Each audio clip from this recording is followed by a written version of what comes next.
Welcome back to the channel on this day in MMA. A lot of stuff going on in the MMA world right now. A lot of good fights getting ready to come up. I actually just got done watching the Bilal Muhammad Sean Brady fight. Uh, really looking forward to the Muhammad versus Burns fight. That ought to be just. They both have incredible cardio. Gilbert is, of course, he's a jiu-jitsu black belt. If it goes to the ground, Bilal has great takedown defense though, and he has really good wrestling. I mean, at that level, those guys all have they're good everywhere, pretty much all of them.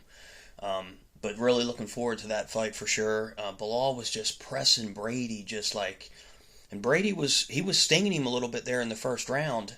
Um, it was close. The first round was close. Bilal Muhammad started kind of like catching him, a little bit in the last minute of the fight, and then the second round he got the stoppage. But man, he was taking it to him, and he was just pressing him so hard. I don't know if he's going to be able to do that same thing against Burns though. We saw that in the Hazmat fight. Hazmat was really trying to press him and take him to him, and Burns had real good. Counterpunch. He was counterpunching really well. Caught Hazmat a few times.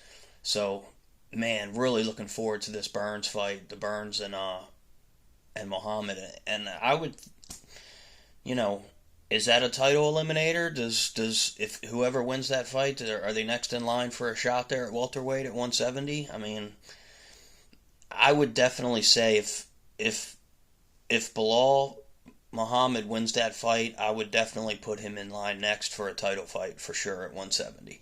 Um, Burns, I mean, I don't, yeah, I would probably do that. I would probably do the same thing too if I was calling the shots there, if I was Dana. Um, you know, Burns has won a few fights since he's was had the title shot with Usman.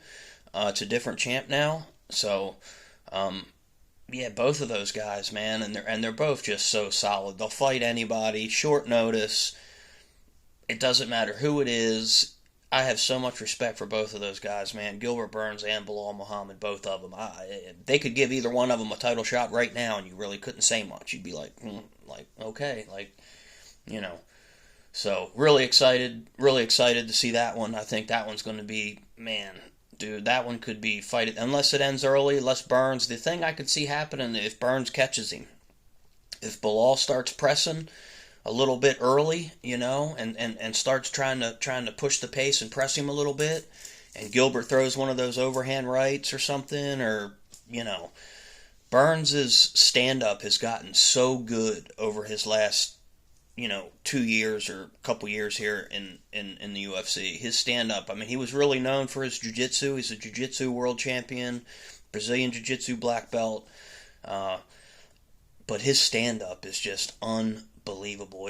He almost took Hazmat out there when they fought. That was a great fight. I could see it kind of almost going along the same way as that. So really should be a good one there. And then that's the co-main.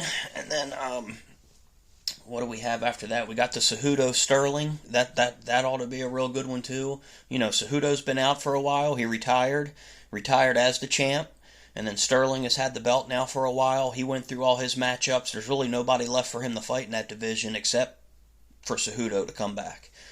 So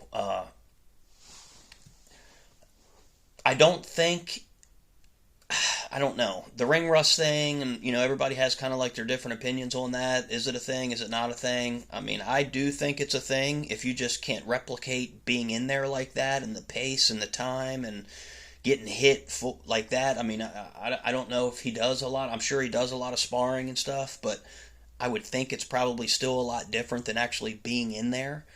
So, but Cejudo is so wrapped up in this. He coaches. He's in it all the time. It's not like he's the kind of guy that retired and he's going out and he's partying for 2 years and living the good life and not really in the gym. Like Cejudo to me is the kind of guy he lives and breathes this stuff, man. So he's involved with it. He's in it. So I don't think that's going to be too much of a problem for him. I just really don't think it is. I think it's going to be a very technical fight between Sterling and Cejudo. It really, I think it's a pick 'em. I think it could really go either way. I don't know who's going to be favored in the fight. I don't know. Sterling might be a slight favorite, maybe just a slight favorite, just because he's the champ. He's defended the belt a few times. Um, Cejudo is just so technical. He's so crisp with his boxing and then his wrestling, and Sterling again too. His wrestling is outstanding. His stand up. I think Cejudo might have the edge in the stand up. I will say that. I think Cejudo might have a little bit of the edge with the actual boxing and the crispness and the cleanness of it. Um, if it goes to the ground, we all know Sterling. I think he's got the most. Is it the most submissions in bantamweight history, or I think it's something like that, or might be the most submissions in UFC history actually. But he's a submission machine, and it's going to be really hard to submit Cejudo, just with his history and knowledge, and it's just going to be really really tough to do that. So really looking forward to both of those fights. Cejudo, Sterling, really great, and then the co-main, Gilbert and Bilal Muhammad. Man, two really really good fights, and I'm thinking the Bilal, that's not that it's flying under the radar or anything. It's a freaking title eliminator fight. It should be, it's going to get some traction, once it gets real close to the fight. But man, I'm really looking forward to that one. That ought to be a really good one. And like I said, I just watched that Brady Bilal fight. Man, Bilal was just pushing the pace. His pace is just unbelievable. The guy just doesn't get tired. He just doesn't get tired. 5 rounds in, he could go 5 more. It's just unbelievable. The guy just doesn't get tired. And Gilbert's like that too. I just watched the Hosmod fight not long ago either with Gilbert, and coming out for that 5th round, he looked like he was just good, like wasn't tired at all. So really looking forward to those two fights. And something else I wanted to touch on a little bit too with this whole the whole Nate Diaz thing, and I'm sure a lot of you have seen the new video that's come out where you can clearly see Nate. He's a professional MMA fighter. He's got a lot on the line. The guy's worth millions of dollars, right? He's not going to get in no street fight and ruin all that stuff. And the guy's a G. He's a gangster for real. Like he's an old school, like just he's an old school G. He just is, But he's not going to get involved in that because he's just got too much to lose. Okay, he's just got too much to lose. So he was backing around that. He was trying to get out of that just because not that he couldn't handle himself in there. I mean, that's no question about that. It's just he, didn't want to take the chance of something happening or somebody getting something on video, which they did. But he was backing out of there, trying to kind of loop back around to the edge of the crowd there. And you saw that guy. He was just pacing straight through the crowd. He was locked straight on Diaz, just locked in on him. He's pacing through the crowd. Diaz is back up against the must have been a storefront or something right there, and he's seen him and he's pacing, picking him out. With all that going on, you can't walk up to a guy like that. He walked up to him with his hands out.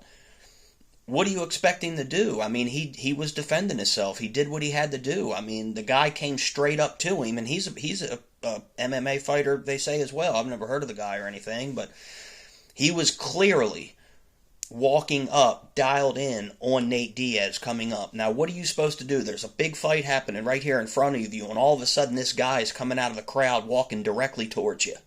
I mean, what are you supposed to do?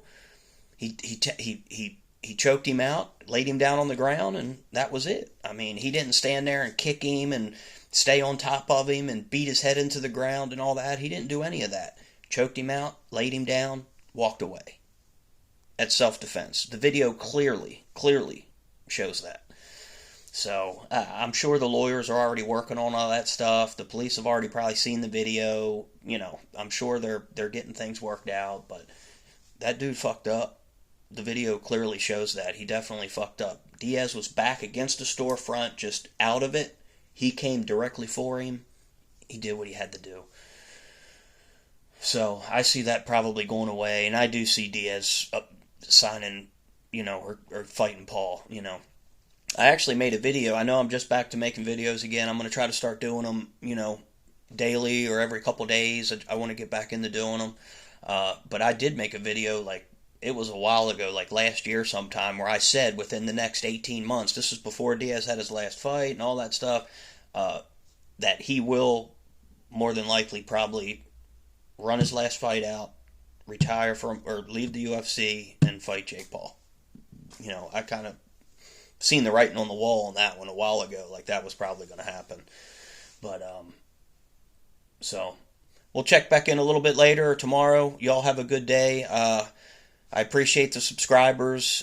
You know, if you see the video and you want to subscribe, cool. You know, like I said, I'm going to start just going over, talking about fights, the upcoming fights, different things, MMA news, and still probably going to make some of the videos like, you know, the history thing, you know, on this day years ago, and make a little video clip about it or something. So, y'all have a good one. See ya.